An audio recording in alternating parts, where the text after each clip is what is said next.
বন্ধুরা আসসালামু আলাইকুম। অনেক গুরুত্বপূর্ণ একটা কমেন্ট পেয়েছি। সবচেয়ে বেশি এই কমেন্টটা পেয়েছি যে প্রোফাইলে কাজ করব নাকি পেজের মধ্যে কাজ করব, অর্থাৎ কোথায় সবচেয়ে দ্রুত সময়ের মধ্যে সফল হওয়া সম্ভব এবং কোথায় দ্রুত সময়ের মধ্যে ভিডিওকে ভাইরাল করে ভালো একটা ইনকাম করা সম্ভব। তো এই বিষয়ে আজকের এই ভিডিওতে কথা বলবো। আশা করছি সম্পূর্ণ ভিডিওটি মনোযোগ সহকারে কন্টিনিউ করবেন, অনেক গুরুত্বপূর্ণ কিন্তু। তো বন্ধুরা, বর্তমান সময়ে আপনারা কিন্তু অনেকে অ্যাডস অন রিলস সেটআপটা নিয়ে কিন্তু অনেকে টেনশনে রয়েছেন। অনেকে প্রোফাইলের মধ্যে কাজ করেন, আবার অনেকে আছে পেজের মধ্যে কাজ করছেন। কিন্তু বেশিরভাগ পার্সেন্টেজ যদি আমি হিসাব করি, বেশিরভাগ কিন্তু এখনও অ্যাডস অন রিলস সেটআপটা আপনারা অনেকে পাননি। আবার অনেকে আছে অনেক ভিডিও ভাইরাল করেছেন কিন্তু এখন পর্যন্ত অ্যাডস অন রিলসের সেটআপটা কিন্তু আপনি এখন পর্যন্ত পাননি। এখন যে বিষয়টা অনেক গুরুত্বপূর্ণ সেটা হচ্ছে যে ফেসবুক যে প্রোফাইলটা রয়েছে সেটার মধ্যে কাজ করলে আপনি দ্রুত সফলতা পাবেন, নাকি আপনি একটা পেজ খুলে কাজ করলে সবচেয়ে দ্রুত সফলতা পাবেন। তো বেশিরভাগ কন্টেন্ট ক্রিয়েটর যারা রয়েছে তারা কিন্তু ভিউজ যেখানে বেশি আসে সেখানে কিন্তু আপলোড করে, কিন্তু এই বিষয়টা কিন্তু সম্পূর্ণত ভুল। এখন দেখুন, আপনার ফেসবুক যে প্রোফাইলটা রয়েছে এই প্রোফাইলের মধ্যে যেসব ফলোয়ার রয়েছে প্রফেশনাল মোড করার পর, এই ফলোয়ারগুলোর বেশিরভাগ হচ্ছে আপনার বন্ধু। আপনার ফ্রেন্ড লিস্টে যারা ছিল, 5,000 ফ্রেন্ড লিস্টে লিমিট থাকে, তারা ফ্রেন্ড লিস্টের ফলোয়ার হয়ে গেল। তারপর যারা আপনাকে ফ্রেন্ড রিকোয়েস্ট পাঠিয়েছিল, আপনি তাদেরকে ঝুলিয়ে রেখেছিলেন, তারা কিন্তু আপনার ফলোয়ার হয়ে গেছে। তো এই ফলোয়ারগুলো কিন্তু আপনার ভিডিও দেখে কিন্তু আপনাকে ফলো করে নেই। ওরা কিন্তু আপনার বন্ধু পরিচিত এরকম মানুষই কিন্তু বেশি। সুতরাং ভিডিও ছাড়ার পর এরা আপনার ভিডিও দেখার সম্ভাবনা একদম কম।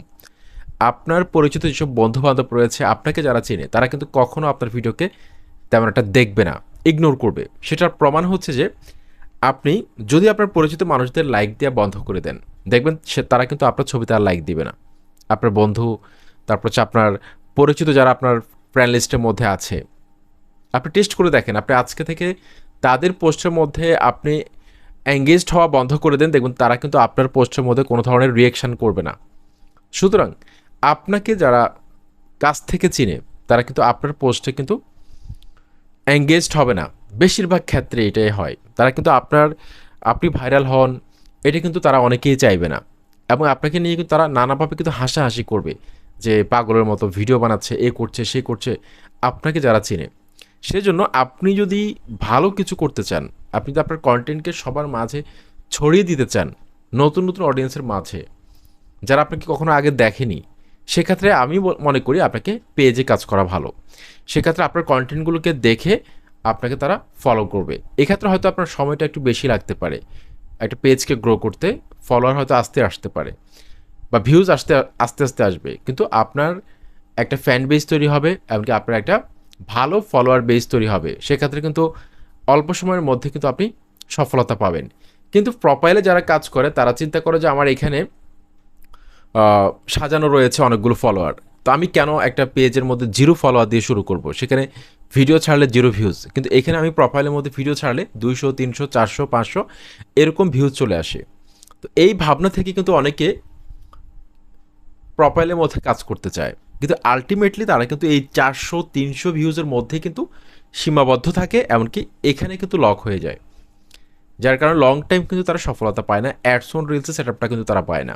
এটা আমার 100% এক্সপিরিয়েন্স থেকে বলতেছি। হ্যাঁ, ব্যতিক্রম কিছু হতে পারে, আপনার কন্টেন্ট কোয়ালিটি যদি অনেক বেশি পরিমাণে ভাইরাল হয়, মানে কোয়ালিটিও অনেক ভালো, হঠাৎ করে যে কোনো একটা কন্টেন্ট লেগে যাবে, সেটা প্রোফাইলে হোক পেজে হোক, কিন্তু সম্ভাবনা প্রোফাইলের মধ্যে একদম কম, একদম কম। সেজন্য আমি আপনাদেরকে বলতে চাই, আপনারা যারা ভালো কিছু করতে চান, আপনারা পেজে কাজ করেন, পেজের মধ্যে নিয়মিত কাজ করেন। হঠাৎ করে অ্যালগরিদম আপনার যে কোনো একটা ভিডিওকে ভাইরাল করিয়ে দিবে কাজ করতে করতে। সেই জন্য একটা ধারাবাহিকতা রাখতে হবে, গ্যাপ না দিয়ে রেগুলার কাজ করেন, ইনশাল্লাহ আপনি সফলতা পাবেন। আসসালামু আলাইকুম।